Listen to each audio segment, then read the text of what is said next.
So, good morning, everyone, and thanks for being here. My name is Sadiq, and I will be taking you through this topic today.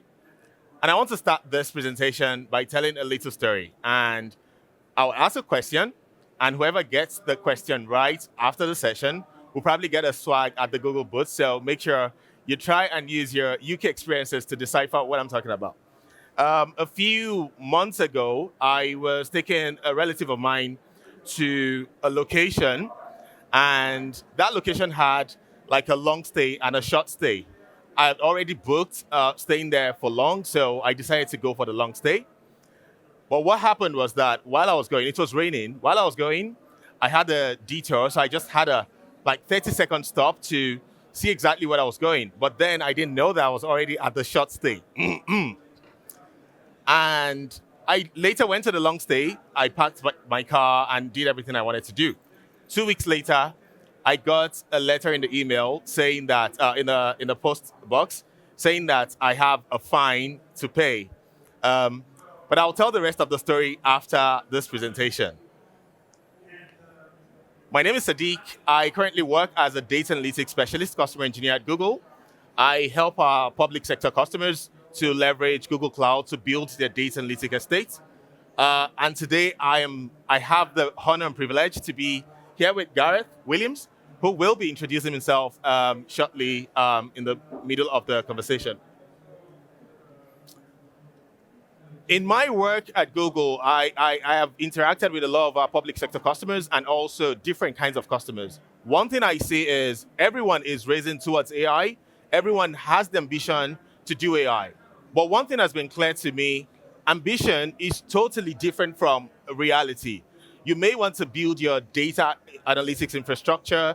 You have the ambition. You want to build a lot of AI solutions, ML models. But what happens is, in reality, do you really have what it takes to build this solution? Where is your data coming from? How does your data talk to each other? What kind of systems do you have? What platform do you leverage? There's a lot of questions to answer.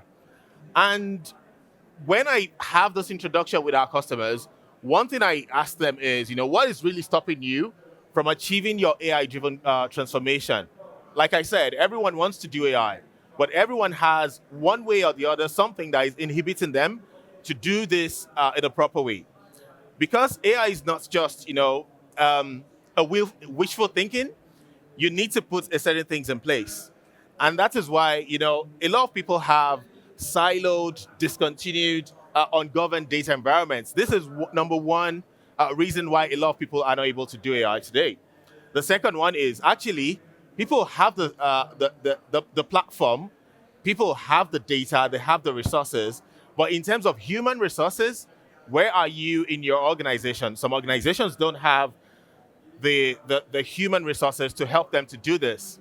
And we believe that if you have a platform that actually enables anyone to do AI with your data in a very structured environment, you're able to leverage that platform to build your AI solutions. The third one is difficult illustrating favorable time to value. Actually, people want to do AI, but they don't really see how they can quickly do this in a matter of minutes or seconds or days, things that they believe that it will take years to build. So this is a problem that a lot of people are facing in the industry, and Google Clouds really help you to solve that problem. And you may ask, yeah, we know about databases, we know about data warehouses, we know about Lakehouse, but what is it with open lakehouses? Where does this come from? Now, the reason that you need an open AI Lakehouse is one, you're going to be able to overcome legacy systems. Like I said, I work in some particular industries where, I know about some systems that are older than I am, and I'm not that young. And the problem is, these organizations don't see the reason to replace the system. How about leveraging a platform that allows you to change your legacy system, but if you're able to have a wraparound around the system and leverage the data that you already have in existence, this can really help you to build AI effectively. The second thing is, a lot of people actually don't want to be locked in with any vendor. How about working with open formats like Apache Iceberg, Parquet files, with a system that allows you to go wherever your data is, pull out that data or surface your data on top of the platform and be able to do analytics on that platform. The third one is flexibility and seamless interoperability. We also need innovation. A lot of the systems that you use on Google Cloud Platform are managed services from open source softwares that you already use. People that are already familiar with Apache Beam on the open source environment, when you come to Google Cloud, you'll be using Cloud Data Flow, which is exactly what you have experiences with. You don't need to change anything. Bring those experiences into Google Cloud and you'll be able to use that. The same thing goes with your orchestration software. If you use Apache Airflow, you're able to leverage Google's Cloud Composer without actually changing much and then be able to leverage that for your systems. We believe that your data strategy should empower you to take advantage of all your data tools. Again, we're not asking you to change things that you already do. When you use Google Cloud Platform, you're able to leverage the experiences that you have, and then use that to build your solutions. The second thing is operate at the speed of thought. A lot of people want to do AI, and I use this typical example. People have data scattered everywhere. When you leverage Google Cloud, there's a platform where we call the BigQuery analytics platform. When you use this system, you don't need to essentially have a team of data engineers or data scientists. You should have them. But in a case where, and I know that not all organizations have this, in a case where you don't have them, your data analysts, with the power that BigQuery gives to you, you're able to build robust machine learning models in 7 to 10 lines of code. And this is the experience that everyone has across the entire organization, with Gemini even helping you to assist to build a lot of these functionalities. An open data lakehouse is built for the AI era. We know that your data sits everywhere in different locations. With Open Lakehouse built on Google Cloud, you're able to break down your data barriers. Data is stored in different formats. The sad thing about data is a lot of the data that most organizations need are actually stored in storages like videos, audios, and unstructured data. If you bring these things to Google Cloud, you'll be able to leverage them in a seamless operation. And to tell us more about this, I would like to invite Gareth, who will tell us about how they've been able to leverage an analytics platform built on Google Cloud to build the NDR. Thank you. Thank you, Sadiq. Morning, everybody. Thank you to Google for inviting me to speak. Thank you. So I thought I'd start by just doing a quick overview of the actual challenge we were trying to face within NHS Wales. And this will be similar with other public services, whether it be police, ambulance, wherever the services are.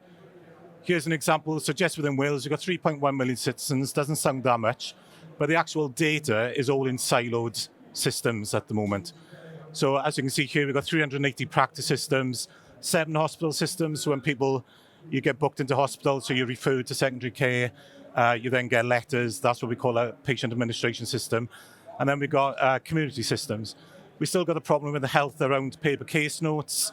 We've got complex integrations between these systems to try and message data. So as the patient moves around the health service, then that data needs to try and follow them. Sometimes those integrations just aren't there.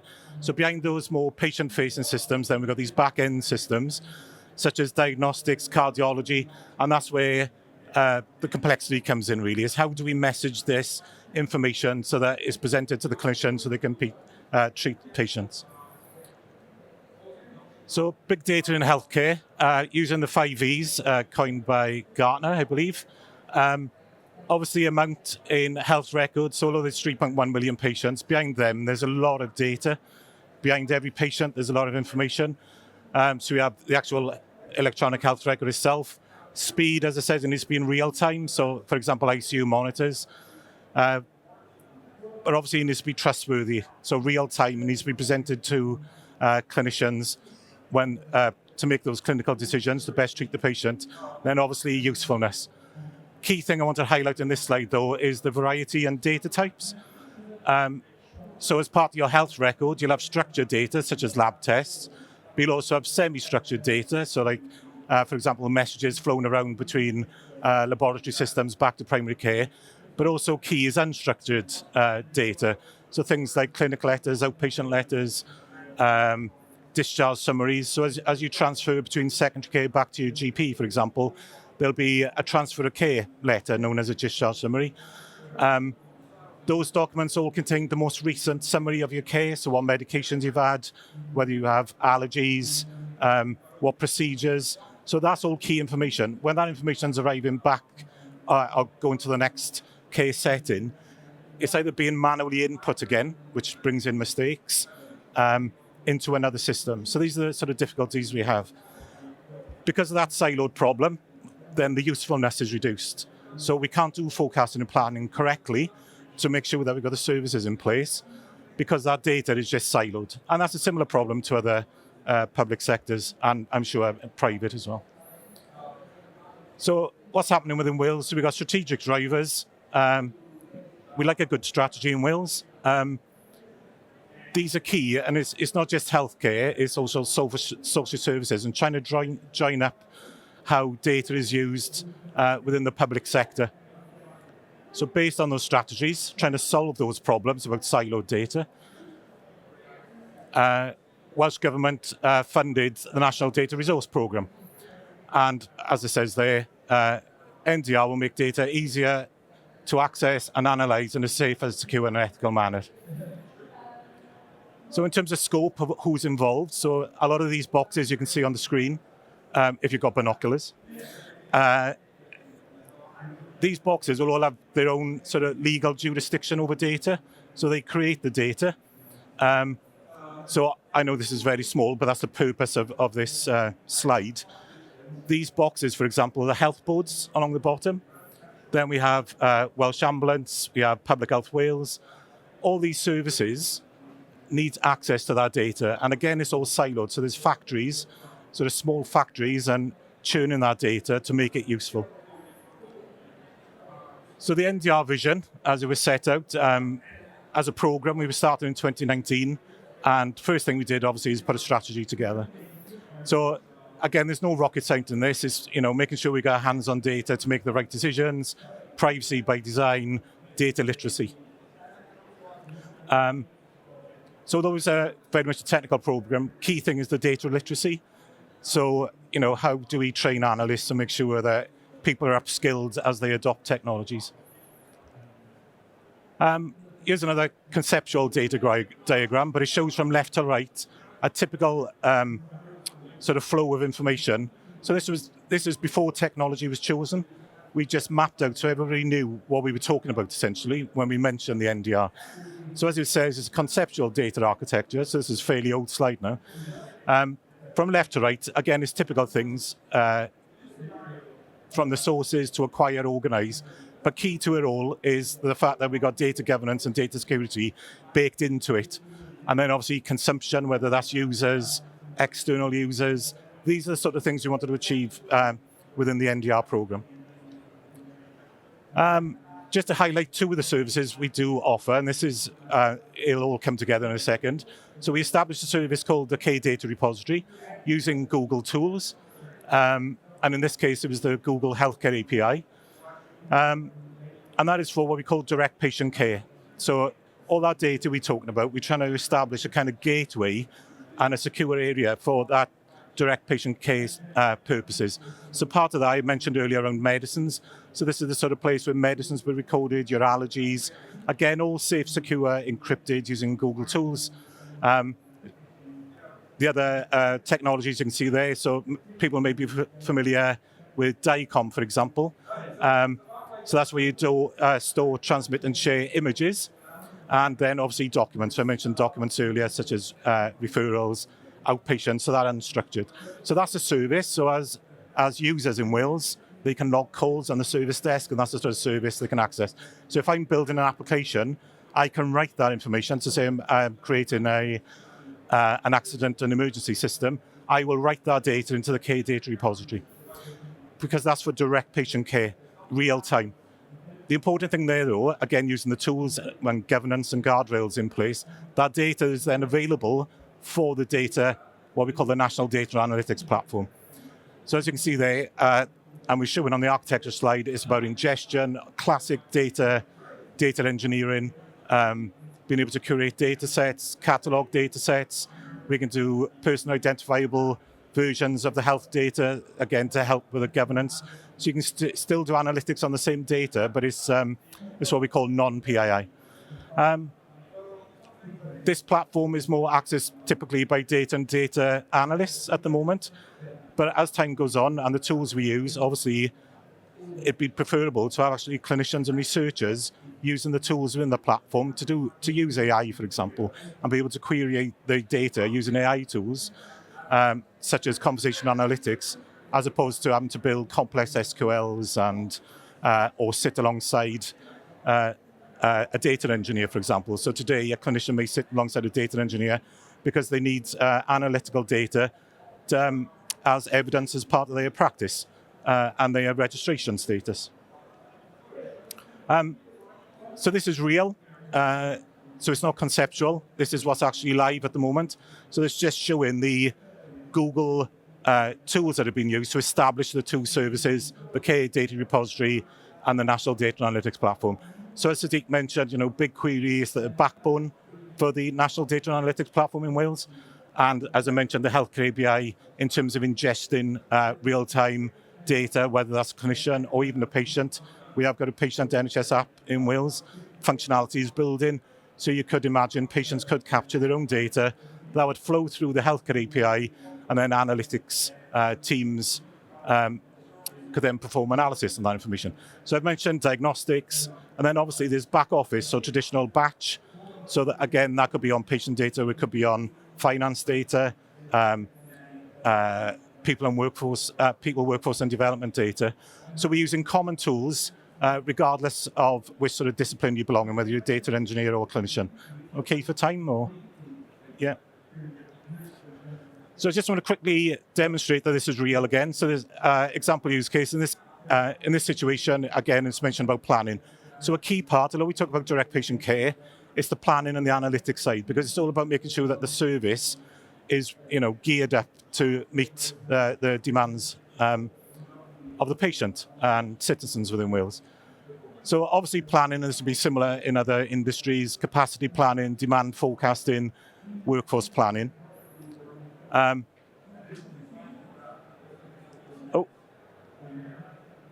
Sorry, skipped a slide.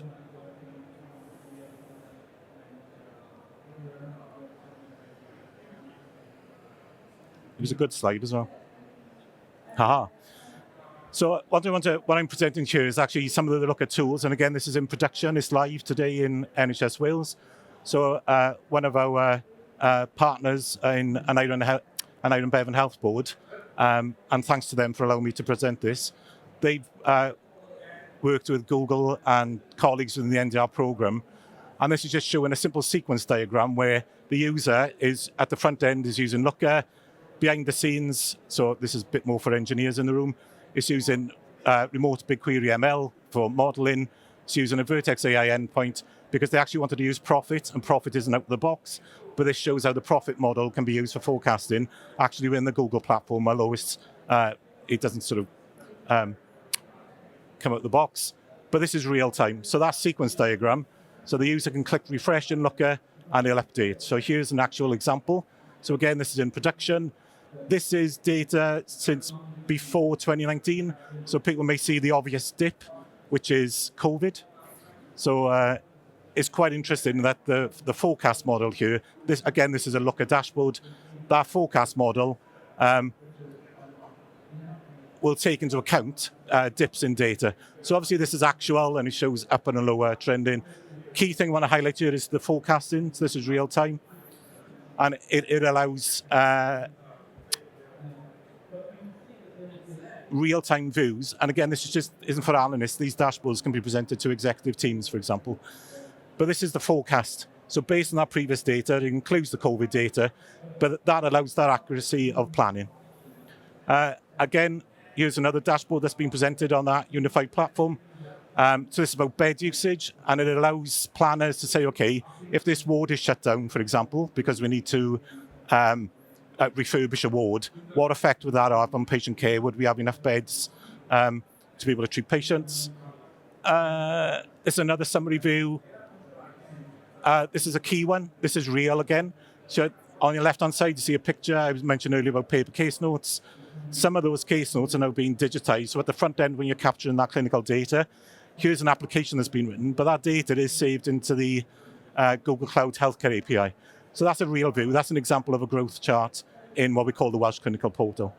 But again, that data is now available for analytics. And it's not just for analytics for planning, it's also for direct patient care. So, for example, spotting trends in growth, there could be geographical hotspots, for example. Mentioned conversation analytics. Well, again, all this is on top of that same information I was describing earlier, the same repository. It's breaking down those silos. But there's an example of conversation analytics on the same data. So it allows people to explore and drill in more just using plain English rather than having to have knowledge about putting together SQL queries. So in summary, apps change. And now that NDR platform is in place, it's just that continuous approach. So we very much now we've got the platform in Wales. It's about adoption and, again, the skills and upskilling, but using the tools. And that's it from me. Thank you very much. And back to Sadiq. Thanks so much. Thank you. So, thanks so much for that experiences. One thing is, we've talked about the advantages of having your data unified. Once your data is unified and accessible, the next step is to find a way to unleash the full potential of this data. And to do that, we have prepared a way for all your data personas, whether they are your data analysts, data engineer, data scientists, data stewards, business users, how they're going to be interacting with the platform. From the data analysts who will be using BigQuery notebooks to experiment some of their queries, using BigQuery SQL to write queries easily, to your data engineers who will be leveraging Vertex AI Workbench, and also leveraging the new Lightning engine to develop a lot of their data engineering workloads. This is a reference architecture that I really want to explain. I'll take some time to explain this. The first thing is, wherever your data is, we're able to bring that data from all your source systems, your RDBMS, your NoSQL systems, your file systems, your data in API. We take them from the source system into the ingestion layer. Now, in the ingestion layer, whether it's real-time or streaming or batch systems, we're able to leverage a lot of this processing layer, the tools around data flow, PubSub, Dataproc. If you're running Hadoop workloads, put those into BigQuery, which is the storage layer. We also able to not only look at data that is already inside Google Cloud. I mean, Google Cloud in the data in a data warehouse format, leveraging BigQuery. We're also able to look at data that is in your transactional system. For example, your MySQL data or SQL Server data. Not only that, we're also able to look at data that is outside of Google Cloud, whether it's inside Azure or AWS, or we are able to look at data inside your on-premises application, get those data from the storage layer, and help you to activate them using the consumption layer.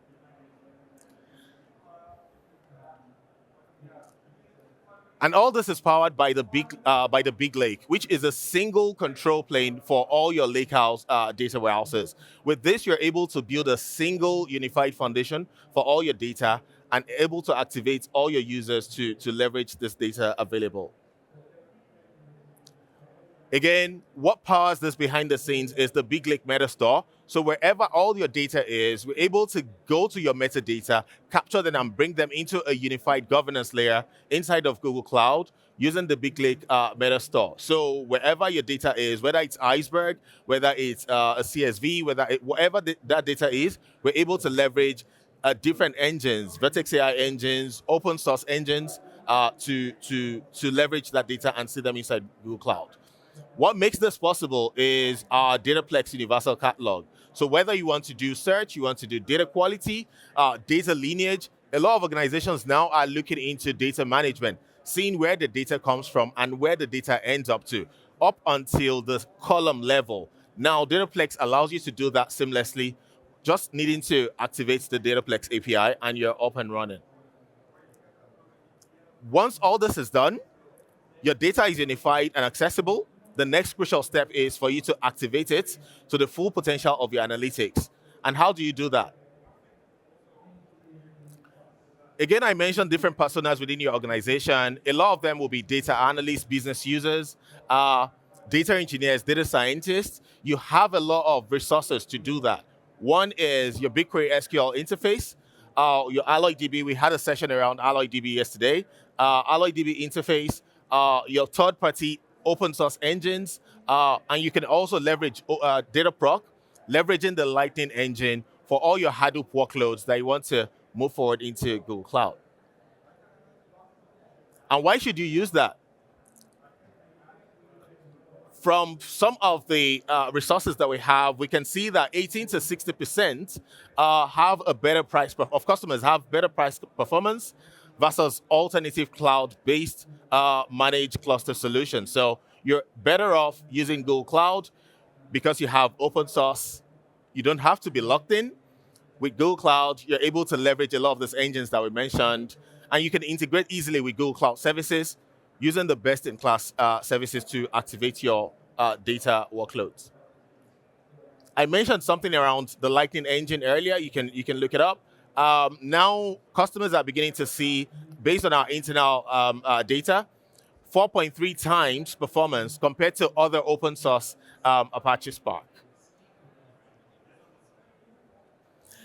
Now, our first pillar, which was, trying to get your data into a unified platform, is the first thing to do. Once you do that, you need to empower your users using, AI-powered insights. And inside of Google Cloud, we leverage Gemini, which is our best-in-class machine learning models, to every single persona and the kind of products that they use across the entire Google Cloud estate. So without your engineers trying to kind of look for the ways to best unlock themselves from building solutions for a long period of time, they can leverage BigQuery Studio that has a lot of features. With Gemini on top of that, it allows you to build your data engineering models, expose your data to your data analysts, expose your data to your data users. If your data engineers or data scientists or machine learning engineers want to build robust machine learning model, you're able to also leverage the Vertex AI solution as well. You're exposing your data with Looker, Jupyter Notebook. If you want to leverage resources outside of Google Cloud, it allows you to do that as well. Same with VS Code. And most importantly, we have our agents that is built on top of this data. Thank you very much for this session. Now, the part of the story that I was telling earlier was the fact that when my car plate number, registration number was captured, it was linked to an external database from the government, and then they're able to pull the solutions together to know exactly who I am, where I live, and how to communicate with me. This is what an open lakehouse enables you to do if you're able to bring all your data together. From all of us, thank you very much for this session. If you have any questions, please see me or see our booth. Thank you very much.